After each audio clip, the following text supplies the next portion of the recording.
What's up, my friends? Welcome to the Seed Your Success podcast.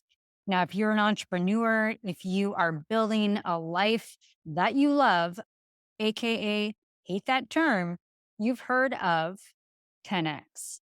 But how do you really 10X your life, right? There's been so many books that have been written about 10Xing your income, 10Xing your productivity. But what does it really mean? And that's what we're going to be breaking down in this podcast. And I'm going to be bringing something forward that will both inspire you and stretch you outside of your box. So there's a problem about 10Xing, my friends. Number one, how can you personalize this to you?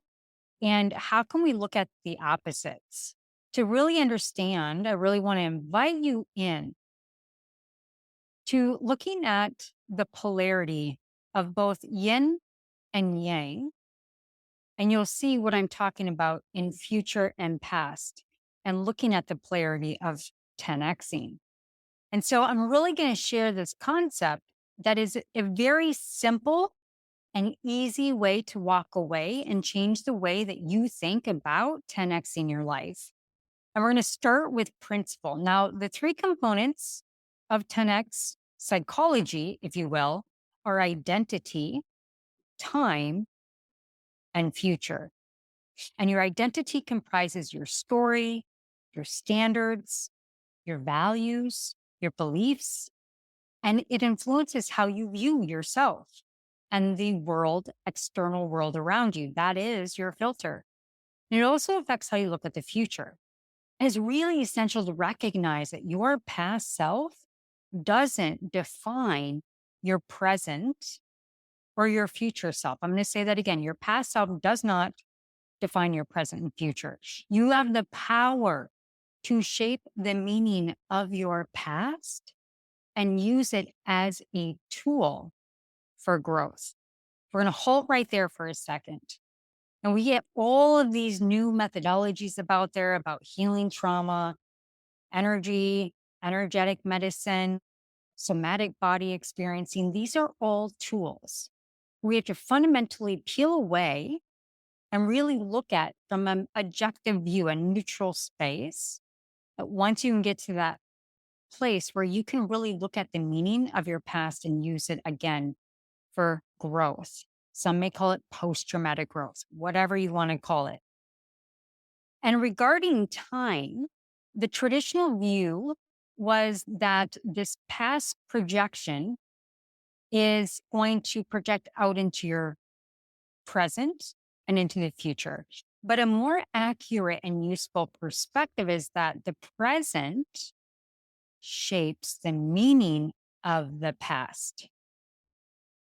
Your future is also crucial, and it's essential to go beyond short term thinking because your future self should be imagined, emotionally connected to, and actively shaped.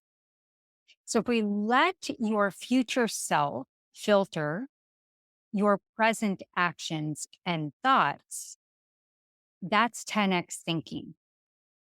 So again, it's crucial to look beyond short-term thinking, that your past determines the filter of your now, and you want to bridge out into the future to create the actions and thoughts of the present. So 10X thinking requires that kind of qualitative transformation, not just quantitative to increase or to achieve 10X growth. We really must look at that 80% of your life that does not align with your 10X, here's the word, future self. That is the lens. All these manifestation tricks and hacks, etc. If we bring this missing component in on the 80%, we really will start to look at what are all the things, the email funnels that you're worried about and you keep on rewriting, what kind of methodology in the funnel you should use. Should you get another certification? All of these things really don't matter. One thing one thing only. And that's why I host co-working hours every Monday. If nobody shows up, I show up for myself. And that time is to take the time to strip away 80%. So we have to let go of the 80% of our lives that doesn't align with our 10x future self. Now, when I talk about 10x, I'm talking so big, so clear, so definitive that this literally will filter out all these little things that get on your nerves and just take up time when we are already time starved, my friends. So, a great example of this is legendary Steve Jobs, where he really showcased this by simplifying the music industry. He stripped away all of the unnecessary aspects and created qualitative change. Not 1,000 CDs, one song. Not a bunch of tapes, one device. To simplify, it dialed down that I talk a lot about the category of one. How can you be so deliberate on narrowing down and playing with all the things? It takes time to really instill that. So the core of 10x thinking is about deep transformation, driven by a very clear vision of your future self and filtering out the distractions and irrelevant aspects of your present life. So let's go one step deeper. There's a lot of research from psychologist Daniel Gilbert, and he's at Harvard University. And he wrote this TED Talk, and it's called The Psychology of Your Future Self. I highly recommend it. And he said that most people don't think much about their future selves. They don't.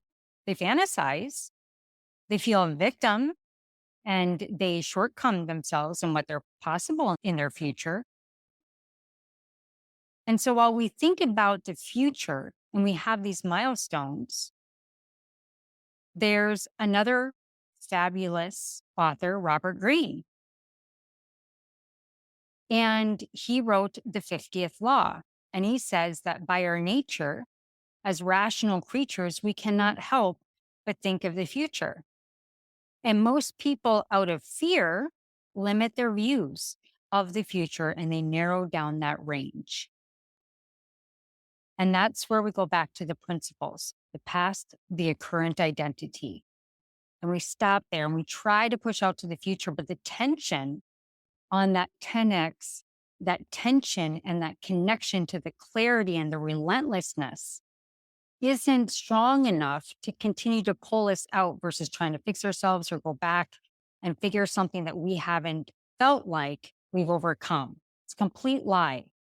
So it is the law of power. However, the future is going to bring you further and deeper is when we then contemplate that future and we grab that hold of that vision and we take that capacity and we make it even bigger. So then the next step is how do we create the context that's so good that gives us more spaciousness to be in that energy, that emotional body, and to bring in the flavors, the scent, the sound, all of that at a regular basis. And that actually is then what shapes our desires.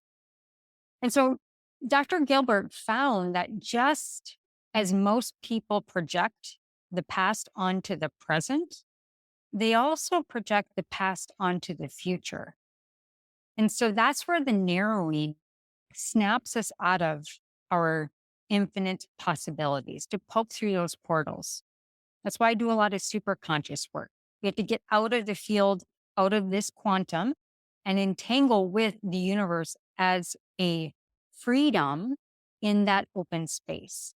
That's where we start dialing in the messages. Things start to really dial in and we become the attachment to that resonance. And the average person, like I said, struggles to imagine who their future self even is in 10 years. They assume their future self will mostly be the same.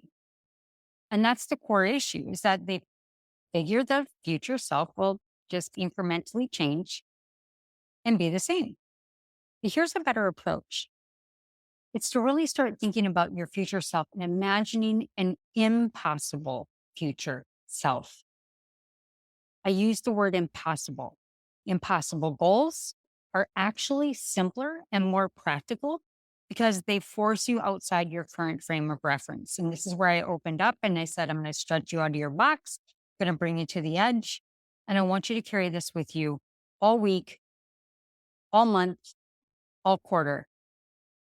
Impossible goals are simpler and more practical because they force you outside of your current frame of reference. And that's the goal. Doesn't matter what the goal is, it is that you're outside of that reference point that you're always going back to. You're creating that tension so big in the future in the context that then becomes bigger. You start living it from the now. So rather than letting that present dictate the future, it's powerful to let an impossible future self dictate what you do right now in the present. So let the future self strategize. Let the future self filter out your thoughts, your actions.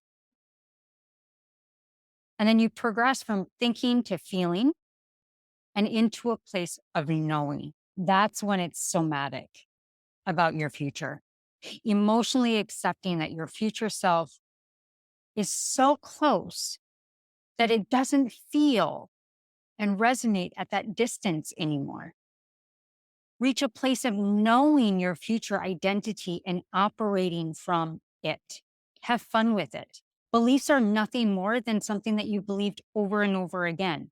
So this is the same pattern, but it takes discipline and it takes dreaming and it takes laughing and having a lot of fucking fun and saying, I don't care what you think. This is so big and it's so massive.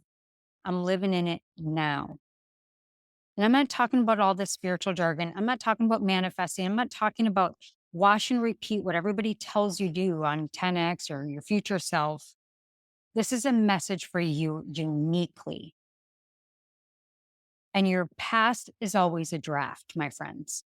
Your future self is also always a draft that you will improve on tomorrow. Don't get locked into today's version.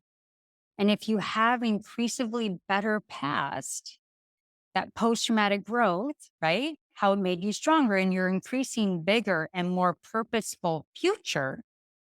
In fact, the only way to make your present better is by making your future bigger. Last but not least, my friend, Elon Musk does this really well, actually. He calls it first principle thinking. And this is where innovation comes from. And you can't innovate and transform something if you're stuck in the past. It's just simply not possible. So I'm going to encourage you, I'm going to invite you in to letting go of that 80% and start to dial in and really filter through your day. That's why I teach the flow assessment and the flow operating system ecosystem. It's free. If you want it, reach out to me. I'll give you the flow assessment. You'll figure out the season of your business and the core season of your instinct. I'm dynamo. I'm very spring. So I have to make sure that I have my metals and my earth people around me. And that's how you start, again, getting really clear. Okay, this is my true nature. Why am I doing all this stuff? That's another layer of the 80%. 80% that no longer is relevant, and go deep on the 20%. And I'll go even further on that. Take that 20%, choose 4%. That's the dialed down, distilled thing that you will work on, that you will be relentless on, and it may change. That's fine. But the practice is removing the 80%, dialing in on the 20, going all in on that one thing. And you will develop extreme mastery at the core of what you do, the relationships you invite in, and what you no longer will put up with. This applies to everyone, not just visionaries, not just entrepreneurs, right? So what did Steve do? Steve Jobs stripped away the 80% of the music that had no relevance. He focused deeply on the 20% that matter. He simplified the music experience.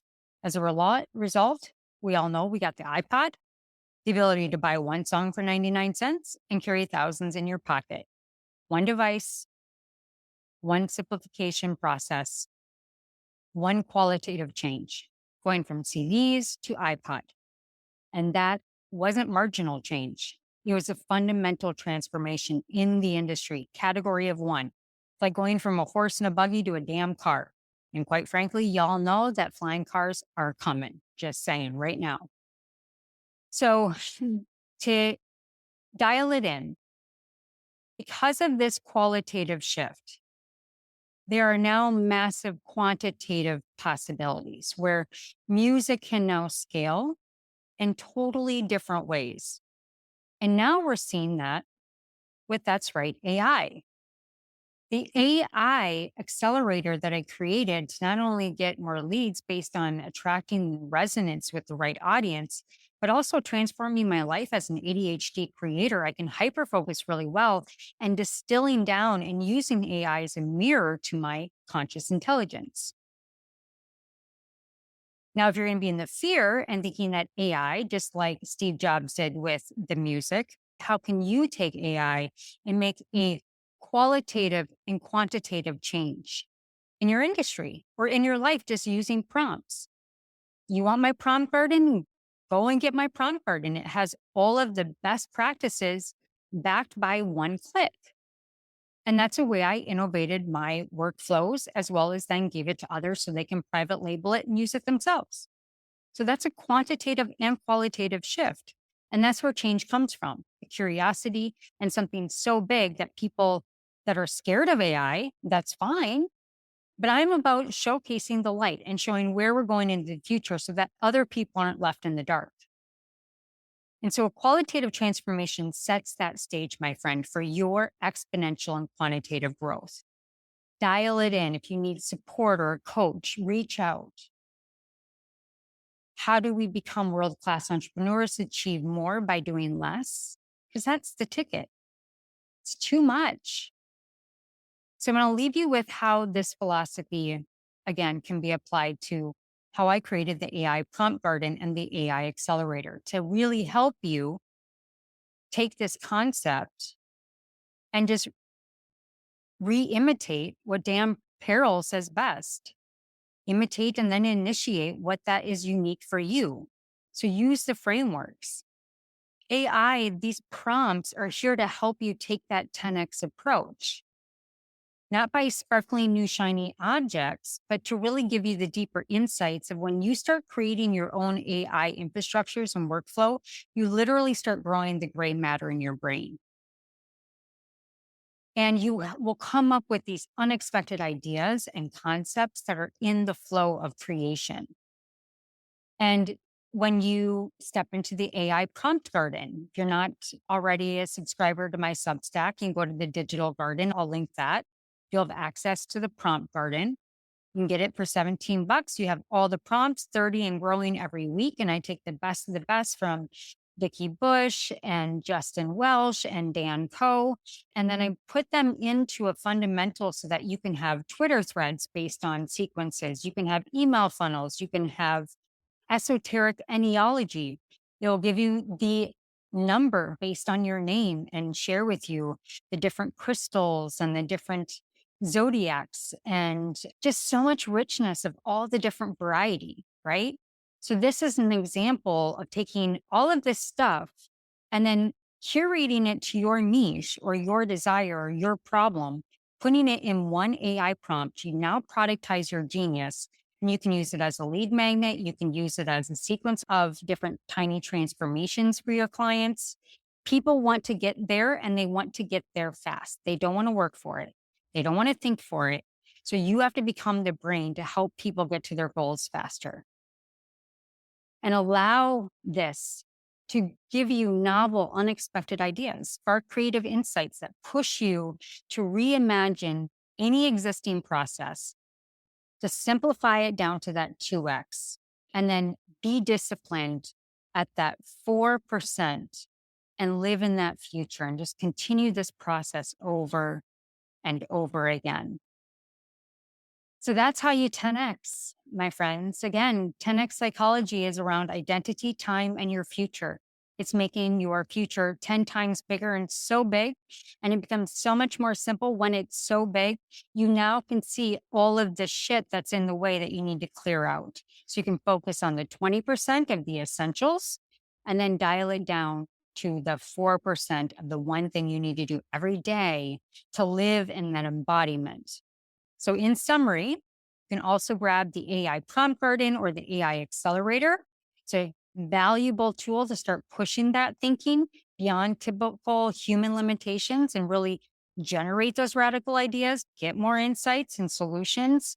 And it's going to bring us all into this quantitative human wisdom of consciousness, the hive mind, in making us better humans, not to judge or to make decisions on how people are using it, but only have control on how we use it.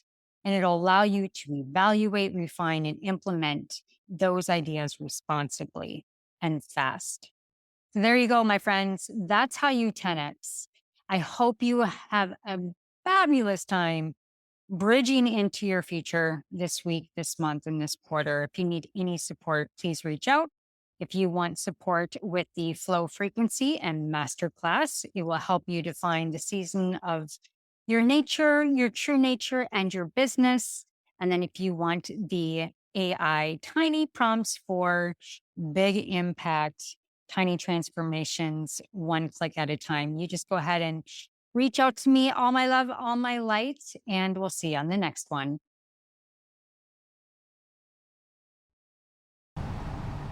Hey there, I just wanted to pop in and actually give you a real valuable lesson and what it looks like to live in a 10x mindset and 2x your focus.